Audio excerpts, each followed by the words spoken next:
What is going on, you guys? Welcome back to another video here on the channel, and we have some major Dragon Ball Sparking Zero news here today, and this is absolutely huge. We were just shown a game mode showcase for Dragon Ball Sparking Zero, basically explaining more in terms of the game modes that they were actually announcing in the recent announcement trailer for Dragon Ball Sparking Zero, being the what if story game mode, the gameplay of creating your own paths through the perspective of 8 characters. So we're going to be looking through all of this today. We're going to be really explaining every little thing. So everything you need to know about this game mode showcase will be right here in this video. So we are first greeted here by the producer of Dragon Ball Sparking Zero, and I'm going to quote exactly word for word what he has to say for us. In regards to create your own path, these are basically episode battles that you are going to be experiencing through the perspective of 8 different characters in the Dragon Ball story. My assumption is it's already confirmed that it's going to be Goku and Vegeta,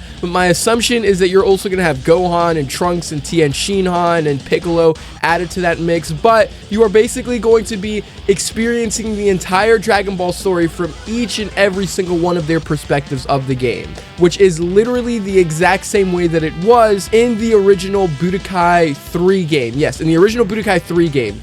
So that's really cool to see. It seems like they're also incorporating other modes that was in the other early like PlayStation 2 Dragon Ball games. So that's something we can really look forward to. Like in Budokai 3, you're also able to level up your own characters. You're also able to customize your own character status and movesets, which was really awesome. But quoting what he says here, it says, in the single player game mode, you can take the point of view of 8 different characters, including Goku and Vegeta, and enjoy famous battles from the anime. For each stage, you'll be playing through an introduction before heading into some of the most iconic fights in Dragon Ball Z and Dragon Ball Super. So, for all of you guys wondering if we weren't going to get Dragon Ball Super along with Dragon Ball Z, because I'm pretty sure it was self-explanatory that we were going to get Dragon Ball Z, we are also going to be getting Dragon Ball Super as well. So, that's awesome.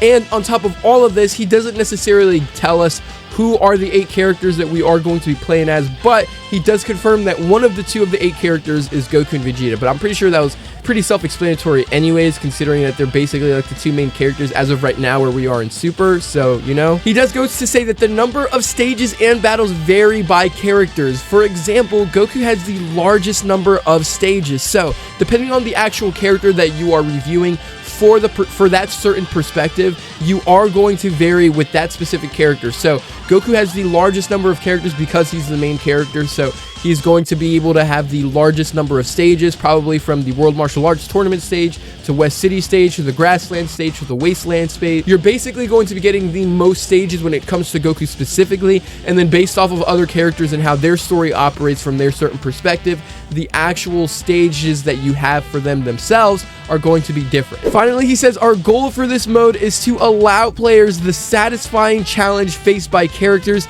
and their friends. So it seems as if this is going to be a very promising game mode. It is going to be, he basically says here as well, that it's going to be from the beginning when Goku fights Raditz up until the end where we have the Tournament of Power saga. So that is literally all of Dragon Ball Super. It still doesn't confirm though whether or not we're going to be getting OG Dragon Ball and Dragon Ball GT. As for me, I really hope that we do. Like, I'm pretty sure all of us hope that we do. That is literally the priceless touch that you have to add to the game in itself. So if they don't add it to the game, it's going to be really disheartening. But I can see why they're going to take time with it. But I'm going to be honest with you. I do not think they're not going to add it. I think they have to add GT and they have to add OG Dragon Ball. That is such a major part of the Dragon Ball story that they just have to do it. They really do. Additionally, we are now going on to basically sort of what if battles. But he says here, on certain stages, depending on your action and choices, players will be able to change the outcome of the story that differ from the anime series. That being said, this is going into this perspective of what if battles. Like, what if, you know, Goku turned Super Saiyan in the Saiyan Saga, or if Krillin died in the Saiyan Saga, or what if Gohan died in the Saiyan Saga, or what if Vegeta and Nappa didn't give them Gohan, Piccolo, and Krillin the 3-hour wait time. You know, it's basically going to be formatted in such a way where it goes like that, if you know what I mean. But he does give more explanation as to how this is going to be operated in terms of the custom in this actual showcase. So we're going to go ahead and take a look at that and see what he has to say. So for what he has to say about the custom battles, he says within the custom battles, there is a bonus battle, a mode where we've prepared several original battle situations developed for you to enjoy. In this mode, some battles will have different victory conditions and some might have event cutscenes pop up midway. So you'll be able to enjoy battles different from the norm. So it seems like we will be having pre-made what if battles or pre-made custom battles before we actually play the game itself. But with this next scene that he actually shows here, this is basically sort of showing how what if battles are basically going to be formatted or operated in Dragon Ball Sparking Zero. So we can go ahead and take a look at that. So as you can clearly see here, it's basically showing, this is basically like your own sort of editor kind of instance where you can practice and make your own what if and custom battles, and this is really cool. So you can see it based here with Super Saiyan Blue Gogeta with Super Saiyan Blue Vegito, and you can basically see how you are customizing when Vegito's aura goes, or when Gogeta's aura goes off, and how you want the BMG to work, how you want the environmental effects to work, basically how you want this store to be formatted. Not just that though, but you are also able to customize the actual dialogue that you will be having for these custom battles, which is honestly really amazing. So for instance, I can give you an example. If you're doing Gogeta versus Vegeta, which is a what if battle or a custom battle within the actual game, what's going to happen is that you're going to be able to customize your own cutscenes. You're going to be able to customize them with their own dialogue, where their auras go off, right? How they engage in the conversation,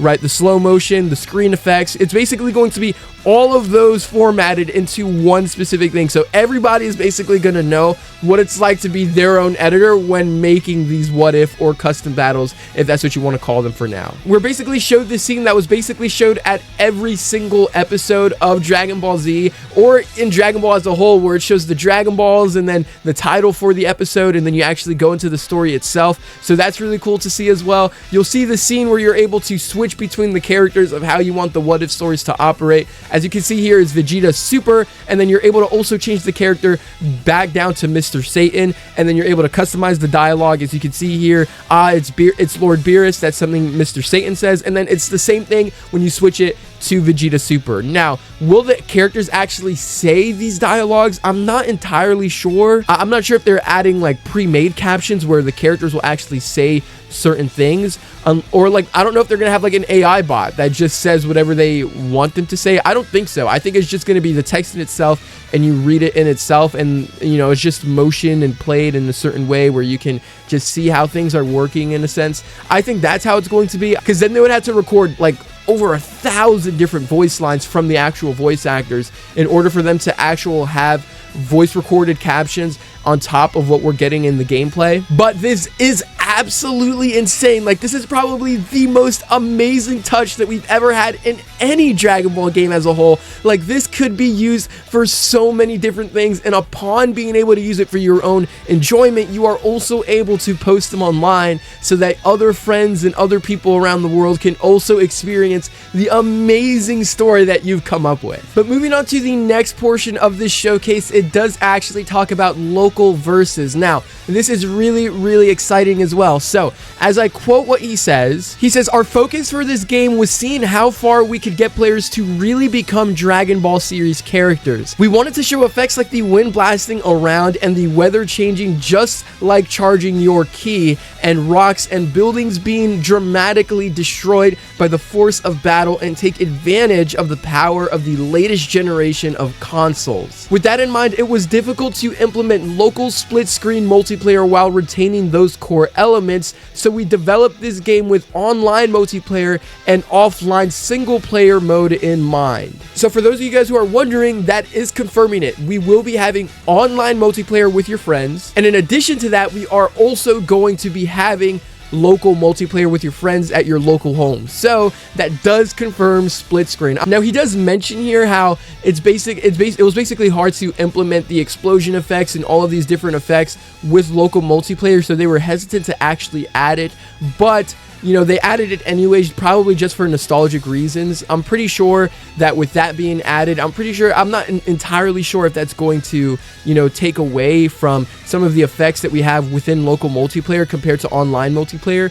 Either way, I'm just glad that we actually do have the local multiplayer involved in Sparking Zero, because I think that's just a really major core part to reviving a Budokai Tenkaichi series game. As you can see here, we are shown an amazing view of that, with Goku Black going against Super Saiyan God Goku in the hyperbolic time chamber. The hyperbolic time chamber here looks amazing, but you can see that here with local multiplayer. I'm pretty sure, and based off of what we've seen on the official European Dragon Ball Sparking Zero website, we are only going to be exclusively be able to do split screen multiplayer or local multiplayer on the hyperbolic time chamber map. So that's pretty sad to see. Maybe they'll expand it to more maps in the future, but it seems as if we're only going to be able to do it in the hyperbolic time chamber map, which isn't a bad map. Honestly, that was my favorite map in the Budokai Tenkaichi series, so I don't see a big issue with that. But that's basically it. That's basically all the new information that we have from this showcase in itself. Everything else is just basically talking about the pre-orders and the pre-order bonuses, but we already know that. It's very self-explanatory in itself. Me personally, I got the collector's edition. That's just because this game is absolute peak and I'm an idiot, but you know, you don't have to be like me.